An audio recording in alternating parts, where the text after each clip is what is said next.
Hi friends, I'm Tilak, you're watching TechMain Unique, and today we're going to see how to freeze a particular column on your Microsoft Excel mobile version. And if you are new to this channel, make sure to click on subscribe and below we just quickly move on to the video.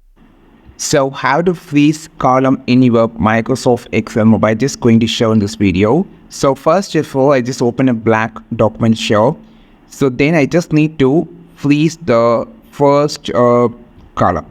So because it has a heading, so I have a lot of value here. I just want to scroll like this. So click on the cell first and just change. If it is on home section, just change to the view section and scroll down to the bottom section, and you will see an option called freeze pans. Click this, and here you will see this last option called freeze first column.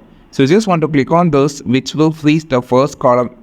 You can see now, you can just see the value on with the headings. So this is so useful while you have a lot of values to scroll.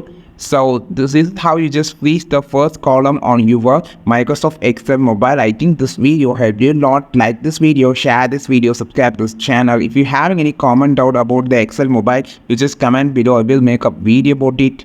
And we will meet our next video with the super valuable content. This is Tilak signing off from TechMain Unique. Have a wonderful day.